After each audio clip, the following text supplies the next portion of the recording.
Good afternoon and welcome to Miss Don's Justice. Happy New Year. We're so glad to have entered into 2024 in reasonably good health, as the old folks used to say, clothed and in my right mind. So today we're not going to have a long introduction because I have a very exciting guest with me today. I just love her. She's multi-talented, so many talents, I just can't tell it all. She is none other than Miss Sharon Wise, President and CEO of Wise Works Incorporated. Now, Miss Sharon is not only president and CEO of her own company, she is a trauma informed care professional and an artist. And here's what I really love: a community servant. A community servant. Yes, she is formally educated, and I can't call out all the certifications she has, but she's certified and qualified. And the other thing that I say about my guests, because I vet people very carefully, she's educated. She has an educated head and a consecrated heart. Okay, when that head, it's just the head educated and no consecrated heart, that's a problem. Okay, you're just a nuisance to society. Okay, so you need to have both, and she has both. And so, without further ado, I want to introduce to you uh, in the audience and remind folks of her who already know her, of the multi-talented, multifaceted Miss Sharon Wise. Good afternoon, Sharon Wise. Good afternoon. I'm over here with a big old Cheshire cat smile. Miss Dawn, I just love you to pieces. I love you for so many reasons. I'm just so grateful just to be here on your show. I mean, it is an honor and it's a pleasure. And when you asked me to be on your show, it was really just an ask. I mean, I'd absolutely do anything for you because, like what you talked about me, you are that same consummate professional and very creative and all the things that I love about people who are community servants. Being a community servant isn't just a will, like you willing yourself to do it. You have to be very passionate. Your heart has to be connected to the work. And not just because you got a grant or somebody's going to give you an award, but because you love to do what you love. You love God's people. You love being a servant, and you just love seeing the result of the love that you show in your community. And yes, I'm the president and CEO of Wise Work Incorporated, and we are a professional development organization. We also provide creative workshops, but our specialty is that trauma informed education piece. We have three major workshops that we do, as well as a whole host of plethora of add-on services that we provide and products. But three of our main workshops that we do are our trauma one-on-one. That is so important for anyone to know what is trauma, why we need to address it, what trauma does to the brain. It's a very user-friendly, cartoon toned, very conversational type of workshop that it's like talking to your best friend saying, hey, look, you need to get your blood pressure checked. But in this case, we're talking about this is what trauma does, especially if it happens, before you develop language, then you begin to adopt certain behaviors. And then we have our workshop, Heal the Healer, a very important workshop because it is we focus on the people that provide the services. And what I found in my research, and this we're talking 29 years that I've been doing this work. We're talking before we were even being called trauma experts. We were just being called educators or researchers or professional development specialists. But we're talking about 29 years worth of research. And what I found is that people who provide services, and I'm not just talking about social workers, psychologists, psychiatrists, therapists, I'm talking about our police officers, school teachers, the lady at the Piggly Wiggly, the woman ringing up your gas at the BP. I'm talking about everyday folks that you interface with in your comings and in your goings, as if the old folks would say. If you're interfacing with someone, you are a healer. You are someone who can make a difference in someone's life. And what that looks like is if you have your own trauma and you're working in public industry, and I come into your shop, or maybe I interface with you as a police officer, or you're a teacher or a dentist or something, and you grumpy and have a very bad attitude, a lot of times something has happened in your life. And it doesn't even have to be a big something. And that's the thing a lot of people don't understand about trauma. It's not the incident, it's the person's response to the incident. So it could be a bump on the shoulder. It could be maybe somebody broke your favorite doll when you were six, or maybe you didn't get the little red wagon you wanted for Christmas. Right. It could be any incident Hmm.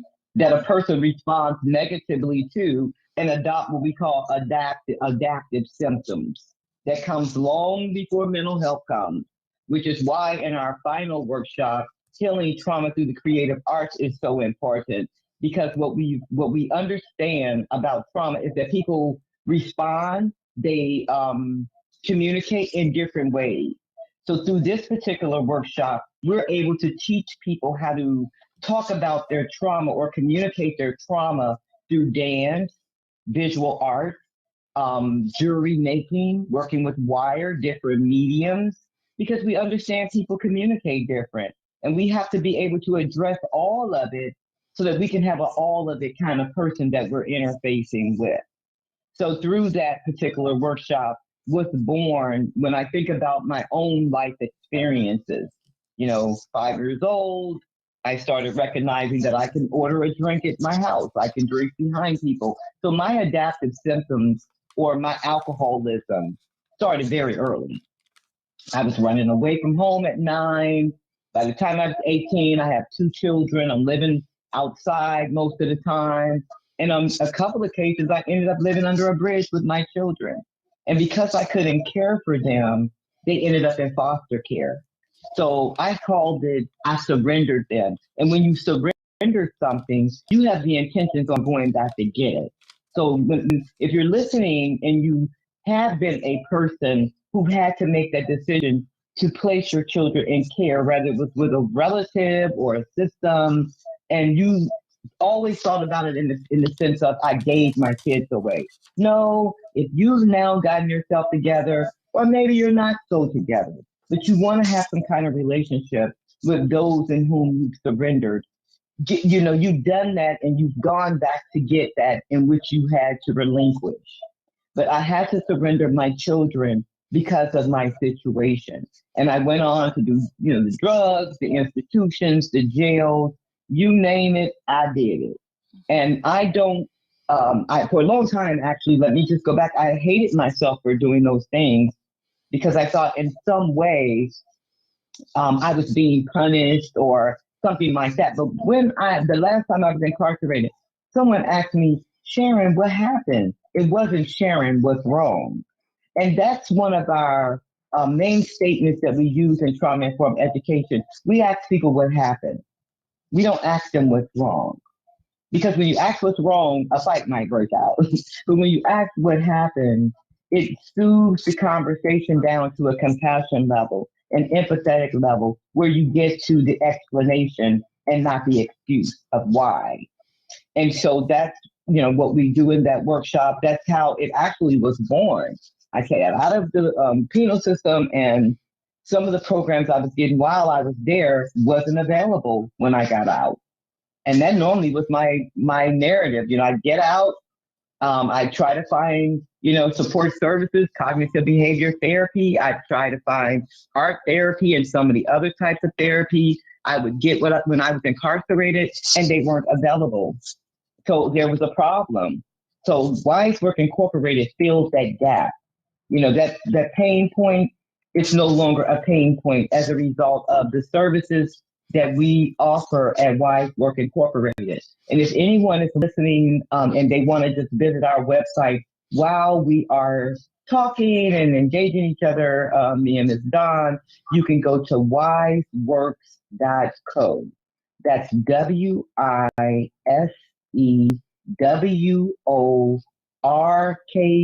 as in zebra .co, not .com, but .co. and you can see the work we do. You can schedule an appointment. You can book a workshop, and you can definitely see what we do in the community and some of the art that we create, whether it's for myself or some of the workshops that I've done. I'm just really elated to be here, Miss Don, because I think that not just what Wise Works offers is important, but that we start this conversation because a lot of people are walking around the working wounded. They're walking around so hurt that they don't getting up don't even cross their mind. And the scary part of it is they look like me and you. They got their red bottoms on, or their Birkenstocks, or their $500 mommy suits, and they're walking around causing harm. And in trauma informed education, we teach we do no more harm. Oh. If something is broken, it can be fixed. Actually, broken things work. Broken crayons color the best, and a broken clock is right twice a day. So you can still be broken and be helpful if you are walking towards healing, positive inspiration, self care.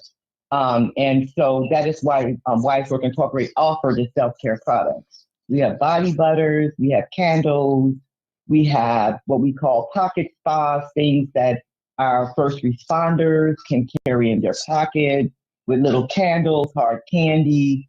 Hard candy helps with repetitive sucking or repetitive movement of the tongue or your head while you're engaging with it. There's just a lot of different things that the time we have together today is just not enough time. If you want to learn more, give us a call 202 867 0956, and we could talk about scheduling a workshop, staff development. We do the mandated reporters training. We offer an array of workshops. We do a lot of work with the faith-based community. So we are everywhere. Trauma doesn't just affect the social workers or homeless unhoused outreach, but it affects everyone. Some of us is just easier at covering it up. And that's where those adaptive symptoms come from. So people might ask, well, what's an adaptive symptom? Yeah. An adaptive symptom. Go ahead, Ms. Don. No, I mean, please tell us what that is, because that's so important, and take your time with that, because I don't think we fully understand what adaptive symptom means. Okay. Yes, ma'am. Thank you. Well, an adaptive symptom is when someone has a incident, and a traumatic incident. Mhm. A short story is I was working with the hospital system, and there was a young man there. They brought me in because they were having challenges with some of their young people, 14 to 16-year-olds, where there was a lot of seclusion and restraint.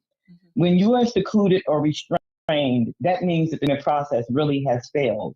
Because once you put your hands on someone and got to tie them down in 3-point, 4-point restraints, or put them in a quiet room, or even Thorazine is a form of a restraint because you're calming a person down, lithium and some of these other chemical restraints to get this person what they call under control. So they were having this high rate of restraints at this hospital, and they brought me in to try to help them figure out how the staff can do de-escalation in a more humane way. So I said, look, can I read the young man's chart?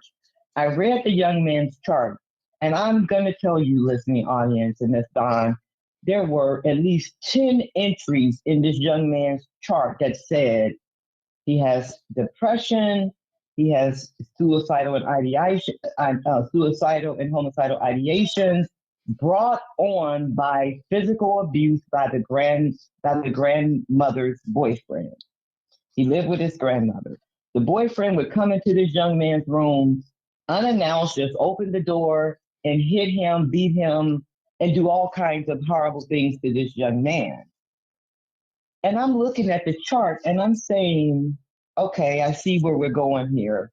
So the young man, his adaptive symptom was, if someone comes in my room I don't know, I'm going to punch him.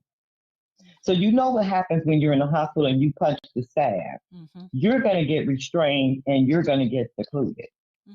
So I asked the staff, when you all go in his room, do you knock?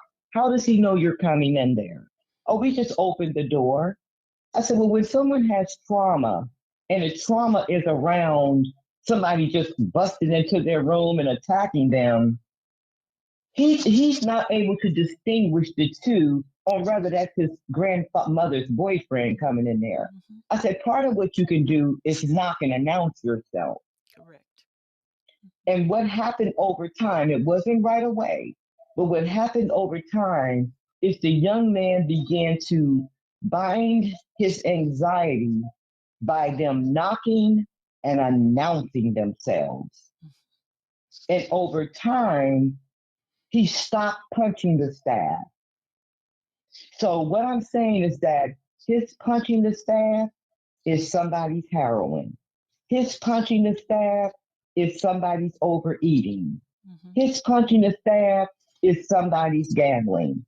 When people have trauma, they go to something that will help them soothe themselves, Mm-hmm. irregardless of the outcome. And that is why addressing trauma is so important, because when it's not addressed, you are going to find you a to feel better. I did it for years until somebody asked me what happened, and I was able to tell them about the child abuse and the child sexual assault and watching my mother be beaten. There's different types of trauma. There's individual trauma Mm-hmm. that happens to you and me and them and they. And then you have the historical trauma, that slavery, a trail of tears, the Holocaust. And then you have that intergenerational trauma. That's the trauma that we pass down like grandmother's pearls. I'm afraid of spiders, so all the children in the family are. I accepted domestic violence and some guy beating me, so now my daughter's boyfriend is hitting her because she thinks it's all right. Or my son is hitting because he watched his father hit me and I didn't leave. And then you have that complex trauma. It's a little bit of all of it mixed into that. And then you're throwing in drugs, you're throwing in gambling, you're throwing in promiscuity, you're throwing in these other things that makes the actual treatment of the trauma complex, which is why I never understood why they put mental health and substance abuse together, because it's two different things. You know, and a lot of in most instances, not all, but most instances, the mental health comes first. Yes. Because everybody has mental health, but not everybody has mental illness. Just like everybody has physical health, but not everybody has physical illness.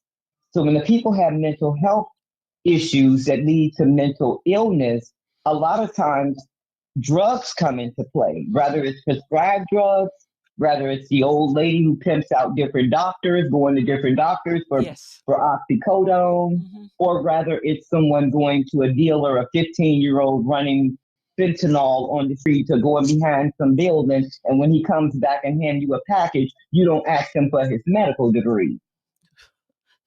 You just use whatever he did. There You you know, and go. he did you Yeah. see. Make it plain now. Make it You plain. see, Yeah. yeah. So we have a lot of different types of trauma, and I wanted to break it down in that way because I wanted people to understand that there's not just one type of trauma. Exactly. Because there's also finally vicarious trauma or secondary trauma, and that's the witnessing. When I'm working with vets, and I've worked with different large veteran hospital systems all over the world, and I've talked to veterans, and no matter what language that's being interpreted, whether it's English or Dutch or German or Spanish, it's always the same.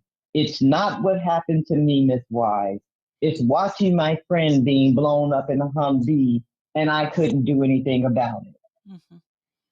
39% of veterans or people that go into the military, they already have trauma. 46% of police officers that get involved with law enforcement, they go in with PTSD. And a lot of prosecutors and criminal attorneys that I've interviewed and researched, a lot of them go in because they were bullied, and they went into a profession where they can stop bullying. And what I want the listening audience to understand, that people do things for different reasons, and the reasons don't have to even make sense. That's kind of bizarre, but and it might even sound like an oxymoron. but it is absolutely true. I interviewed 75 prosecutors, Mm. and more than 80% of them said, I was bullied. I watched my mom beat my dad beat my mom. Mhm. And I knew that when I became a prosecutor and someone came into that courtroom who had hit their wife, they were going to be prosecuted to the fullest extent of the law. Wow. See how this comes out in Mhm. people's behavior, Mhm. even if the person don't even know all the backstory, or maybe the wife hit him first or something. Yeah. That prosecutor didn't even care. No. No. His thing was, I'm going to get back at everybody that did. And so that is why it's important for us to practice self care. Like I said, Wise Work offers all kinds of self care products or artistic expression workshops because we want people to have tools, to have resources, to have um, different things that they could carry in their pocket or things that you can make up yourself or low cost or no cost items that you can use that you might even have in your pocketbook or your drawer or your pants pocket right now that can help you self soothe so that you can be a better you for the you that I have to interface with. Hmm. I was listening, Sharon. I know you, in particular, you mentioned the arts, and I know that you are an artist and you work in a number of different areas. So, this aspect of art therapy is not something you just read in a book. You actually Right. know how to. You are an artist, and that makes a difference. I mean, Yes. and there's nothing wrong with doing it cerebrally and just reading and knowing about it, but the beauty here is this is something you actually know how to do. I know you paint. You just tell us about the art that you do, because you are an artist. You are a trauma care specialist or professional, and you do different types of art. Yes. So tell us how the types of art you do and how it blends in with how you help yourself with Right. your own trauma. You see what I mean? This is Yes, not very, something you that's a just good read. question. Hmm. Right. And that's a very good question. And I also want to say that as a trauma expert, I know people use that title very loosely. They might have gone to 2 or 3 trainings and now they're a trauma expert. It has taken me 11 years to become a trauma expert. I have trained under the National Center for Trauma Informed Care. I've trained in the National Council for Trauma and Behavior Care and also the Gain Center, in which I've helped them develop curriculums as well as other teaching tools, the Intercept model, to help deal and operate in different systems, whether it's the unhoused or the justice system and things like that. Sharon Wise is now in the National Registry as a trauma expert. It has taken me a long time to study and to learn and to go to different workshops, and then you have to put on to actually put into effect what you've learned for 3 years, doing 21 to 25 workshops or get involved with a research project or to write white papers. So this is more than a notion. This isn't just you reading a book and getting a 4 hour certificate. It takes a long time. When I first got involved with this work, I got involved because I wanted to see how I can fix the fact that my mother never told me she loved me, or why I had to surrender my children. And I tried to fix myself with what I was learning, but what I realized in doing that is that there was a part of me that really did not know how to communicate what happened, and it came out through art. I remember when I used to draw pictures or draw images in a way to tell the doctors, psychiatrists, the behavior therapists, or the art therapist what I was experiencing because I didn't have the words. It goes back to that little child. And we used to have research now that trauma can happen in vitro.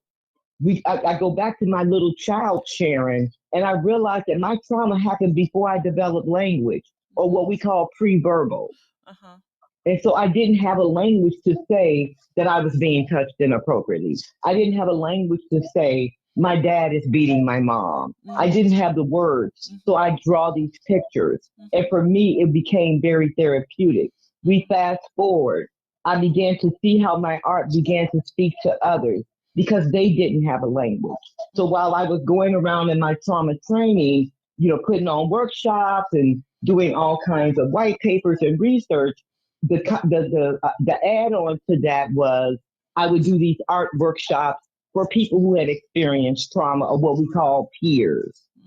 And what I saw in their work, I saw in my work, and it would happen over and over again. Multiple faces, bloody eyes. That's a language. That's somebody explaining to me there what happened. And I realized that there was a market for our workshops to take it even broader. And we started to expand it, but I didn't have any money. I didn't have a budget for it. I didn't have any kind of dedicated grants or anything like that. So I went back to something that, my probably my great grandmother taught me, and that was how to upcycle and recycle.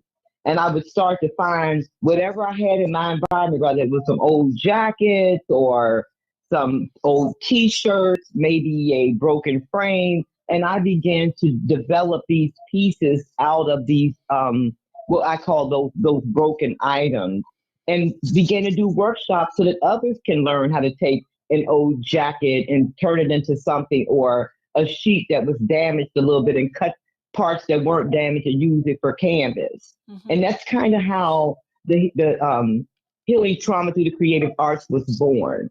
And that's when I started to explore different sides of myself as an artist. And I realized that not only was I a master upcycler and recycler, I started working with different mediums. Rather, it was fabric, wire. If I found a broken bottle, I'd turn it into some type of mosaic. If I found some old wood, I'd paint it and make chips out of it and turn them into earrings, or an old leather jacket that was damaged. I'd cut off the pieces that weren't and paint on it or make jewelry out of it. And it just I began to pivot and to scale my business in a way that's very lucrative. It's very economically sound because I'm taking trash and turning it into a treasure. I'm taking junk and I'm turning it into something that is sellable. And now that's what I do in my workshop. And that is so important to me, Miss Dawn, because what I do isn't just about the Wise Work Incorporated. I want to always be a conduit to catapult people to another level of consciousness so that they can always have fish. That's the goal. Teach them how to fish. So as an artist, I paint, I sculpt, make jewelry, I write, I have several award-winning plays. My film, Letter to Naya, you can see it on YouTube. It's on my website. I wrote that. It won a silver medal and a gold medal at the Addy Award. It's like I'm obedient to my craft, and because God has given me so many talents, I use all of them. I dance, I sing, I design backdrops, costume, I cut wigs, I do theatrical makeup. It's just lots of different things and creative expression that have been born out of my obedience to my craft. I honor God in the fact that I don't hide my talents under a basket. I go on the mountain and I shine all of my talents and I use all of them to serve. Because when I serve with them, the money will come. So if you are out there and you're a small business, or you getting started doing what I'm doing, or whether you got your own thing, or maybe you're an artist, use your talents. I don't care if all you could draw is stick people. Draw them in different colors and put it on some funky fabric and sew it on the back of your jacket. You might just sell it for $600. You never know. Yeah, yeah. How many But times you have got to we use seen? them. Yeah, people even have their pets painting and so forth. That's right. Have you seen that? That's right. And Yeah, that's a yeah, huge industry. and I mean, yes, pets just putting their paw in the paint yeah, and then putting it on some canvas, and then they do some kind of artificial intelligence around it and Canva yeah, and yeah, Photoshop a little bit of twist and color here yeah, before you know it's selling for 7 grand. and You got to use what you got to get what you want, you that know? exactly. And I was sitting here listening, learning how to repurpose things. Oh, yes. And see, we've been doing that down through the years. I think you and I have talked about it. my great grandmothers on daddy's side did quilting. And so I had to sit and cut out little triangles and circles, and that was a rainy day activity, you know. And so, you know, sometimes I didn't like to do it. Now, when I go over to Georgetown and I see quilts selling for thousands Come of on now. dollars, I think about it. No, you know, I said, Yes, oh, and ma'am. look, and you know what I think, girl, you should have paid more attention. You know, that's what I'm thinking. You, Exactly. you see what I'm saying? Now, but I tell Yes. you what it did for me. It helped me appreciate Hmm. that what Craftsmanship. yes, Yeah. and how we should just not throw everything away. See, we live in a Right. throwaway society. That's another issue that Hmm. comes out of our trauma. You know, we Right. And throw it's not just things throwing away and away we want to things, you're throw throwing away people away. people. Yeah, we Yeah, throw there away. you See go. there, Yeah. there we go with that stereophonic thing. Yes, You know, ma'am. And that is the truth. And I think that it goes back to the broken crayons and the broken clock.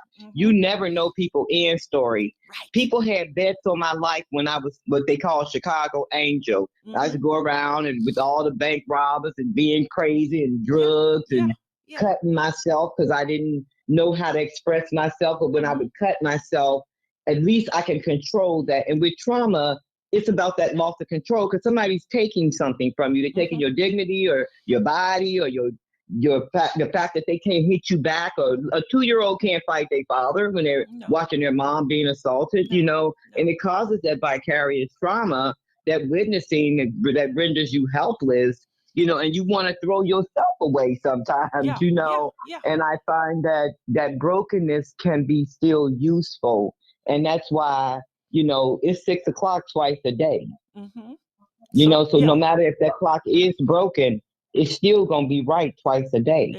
So when exactly. you think about it from that perspective, you're like, wow, this is something I could use as a metaphor or an intentional mantra to say, look, I ain't that broken. hmm I'm useful. I'm good for something. Start writing yourself letters. I do it every week. I shared this with you. I've shared it with people in my workshops.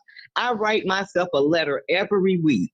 hmm I tell myself how wonderful I am. Or I write myself words of encouragement or something to just inspire myself. hmm Maybe a little note about I saw a butterfly or a bird hmm flew past my window. It doesn't have to be a lot, family. No. You have to start to find ways to make sure that you're all right so you can be all right for the people you interface with. hmm hmm Yes. And then the other thing is I want the listeners to know, and I've talked about this a number of times on previous episodes about uh, learning how not to be ashamed, you know, Yes. because shame has been attached to Shame will certain kill things. you.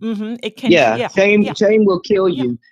Shame will make you make decisions that are totally unhealthy just to save face instead of you saving your behind. yeah, And I yeah, and I remembered. I remember laughing at people jokes wasn't funny. So I can get some drugs or yeah. some guy that I'd hang out with him just so I can be there because Mm-hmm, I felt I wanted to feel wanted and things like that. mm-hmm, Sometimes you have to, um, like I said, do these little things that you could do. Like I used to write stuff down that I wanted to get rid of, behaviors, lying, stealing, cheating, whatever the thing mm-hmm, was. And I'd write it on paper and then I'd burn the paper mm-hmm, because that helped me get rid of the shame that came with when I had to do that. Now, mm-hmm, there are things in my life I'm going to tell you, audience, I'm not ashamed of. When I've had to do things to get food for my kids or my children or whatever, I'm not ashamed of them. I did them with a willing, open mind. mm-hmm. Though some shame come when we know it's wrong, we got another way out, and we do it anyway. Yeah. Mm-hmm, That's when shame is shame. mm-hmm. Because you should be ashamed of yourself. I mean, Yeah, you yeah. remember some of the old folks saying, now he or she needs to be ashamed of themselves. They could go to work. There Mm-hmm. ain't nothing wrong with them. They don't have leprosy, but they rather steal out the store Yeah. or rob Mr. Jones down the street. Right. They should be ashamed of themselves. Yeah. That's a different kind of shame, but Exactly. it's still shame. Right. And if Right. if you know better, you should do better Exactly. because Exactly. shame does not have to live in your house. It Right. don't live in my house No. anymore. Positive vibes only. Mm-hmm. Hard work, loyalty, friendship, happiness, wisdom, understanding. I got a lot of friends live in my house. The Mm-hmm. shame and degradation and hopelessness, mm-mm, Mm-mm. they don't live with me. Yeah, you have They got a new address and it ain't mine. yeah, yeah, you have to evict those people, those You must things, evict them. those And the things. people that cause it and the culprits that cause it. Exactly. Because sometimes it feels good to be around people that sanction your crazy. Mm-hmm. Mm-hmm. Let Enabling. you walk the road of least resistance. Mm-hmm. Mm-hmm. Enabling some bad things. Yeah. Oh, yes. And it happens a lot in our community. We will give a contract or we will give opportunities to people who we know don't file their taxes. That books is horrible. And I think I was alluding to that a little bit when I talked about if you're going to start a small business, whether you're doing what I'm doing or you're an artist or maybe you're a plumber or something, you want to start your own business. I want to just kind of shift just a little bit to a different type of conversation that's totally connected with Wise Work Incorporated and what we do and why Okay. you got to pay your bills. You got to file your taxes. You got to keep your hands clean. Certificates of good standing, basic business license. But some people get rewarded because they don't have them, because they Mm-hmm. play ball with the politicals or they do things Mm-hmm. underhanded or maybe hire your grandson or granddaughter that ain't Mm-hmm. qualified just to give them a check. Mm-hmm. And we have to stop that because what it does is it perpetuates this that we're now seeing with the backbiting and people crabbing in the pot and things like that Mm-hmm. when you are a business that's got their stuff together. Yeah. Because we have to fight real hard because we got our stuff together when it should be a easy peasy, but it's Right. not because there's so much corruption Right. Right. and people sanction it. And They that, look the other way. yeah, and even that level of corruption and engaging in behavior like that, being rewarding openly and knowingly, Yes, enabling people to continue to operate illegally. That yes. that that is an indicator of some kind of a mental issue. Uh, and when it goes on for so long and it becomes a way of life, then And people, operating, yes. yes, and then people think it's normal. Yes. And then if well, we've been doing it this way 50 years. But Well, did and it's been wrong for 50 years. exactly, You exactly. know, Yeah, and it's so maddening sometimes, so I have to count to, I've been there. yeah, I've been there, Miss Don. I yeah, I yeah, used to get really sad about it that yeah. I was excluded from things Uh-huh. and that people wouldn't bring me in on a grant or Mhm. they ask me for my information and then they get the money and go in another direction and things like that. Yeah. And I used to be sad about that, but now I'm absolutely elated about it Uh-huh. because I look back and I look 5 years, 10 years ago, and a lot of those people, they either are not in business anymore or still doing the same thing. But guess what? Wise Work Incorporated, we stand inspection. You can Google us. You can go to the IRS, check our EIN number. You could go to DCRA or the old DCRA business, Department of Business and Insurance and Buildings and stuff, Mhm. and you could check us out and see our hands are clean and things like that. And that gives me so much joy knowing that it doesn't matter how others are operating. I know that I'm going to operate my business in a way I pay my bills on time. I'm known for paying people even when I can't pay myself, and that's part of the spoils of that. I'm part of the uh, catastrophe of owning your own business. Sometimes you Mhm. can't pay Mhm. yourself, Yeah. but I can pay myself in other ways. And Exactly. as an artist, you know, my art hangs all over the world. Silver Hill Hospital, all over Connecticut, North Carolina. People buy my originals as well as my prints and jewelry and things, Mhm. and it's all tied to the fact that I'm able to not just take care of myself now, but able to empower the community through the programs that I offer. Actually, for 2024, April the 25th, I believe, yeah, April the 25th, starting April the 25th, we will be kicking off our Jazz on the Green series. Mhm. And what this is an opportunity for small businesses to come to Marshall Heights Community Development Organization, 3939 Benning Road. Mhm. After you register with us at Wise Work Incorporated, whether it's online or through calling us on 202-867-0956, and we can register you over the phone to be a small business, whether you're for profit or nonprofit, and participate in our absolute amazing fifth year Jazz on the Green Small Business Summer Series. And what we do there is every last Thursday of the month, beginning April the 25th, 2024, we offer live jazz in the inner city. It's And what it's we call beautiful. urban jazz.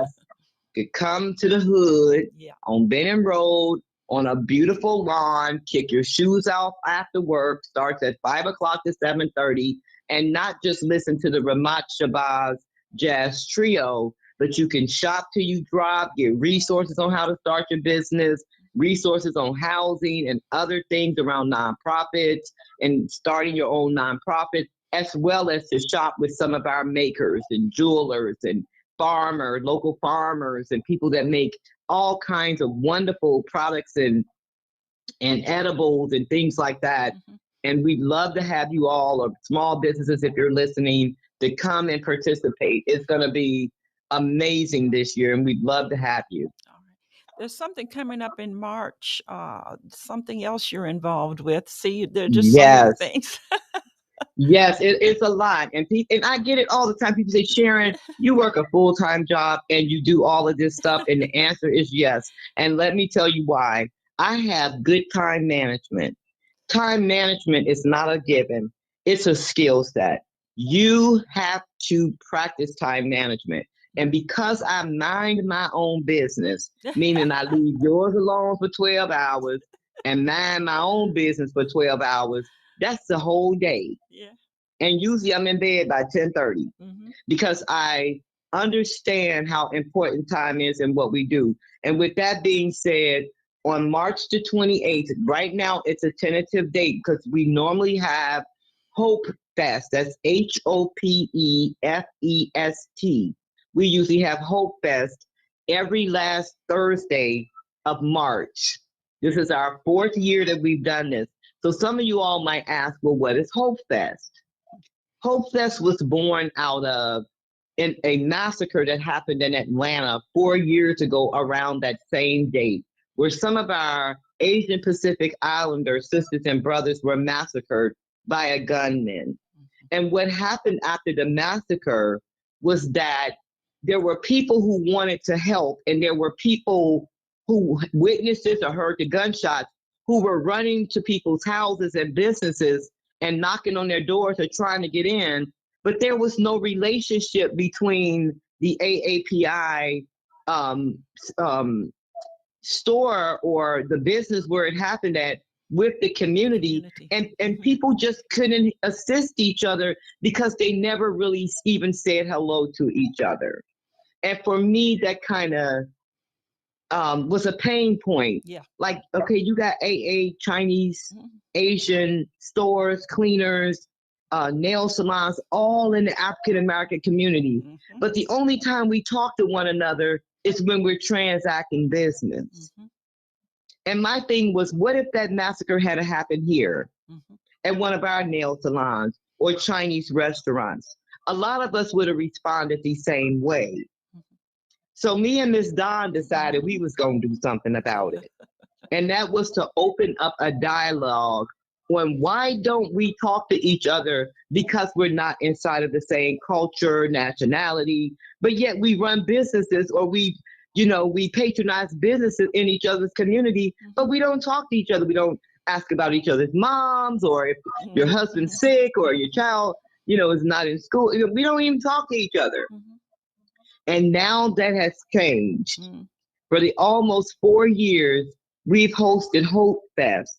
And at Hope Fest, we bring all of these diverse cultures and community together to not just celebrate our differences, we celebrate our similarities, we learn about each other's cultures, we celebrate each other's businesses, we honor each other's businesses, and we work together. So now if something happened to me or I needed a attorney or maybe a doctor, I got Asian people I could call, I got African people I could call, Hindus, Japanese, Russian, German, Filipino. I have so many friends in different cultures and creeds and nationalities now, all a direct result of Hope Fest. Yes. We practice the idea model: Yeah. inclusion, diversity, equity, and access. One key.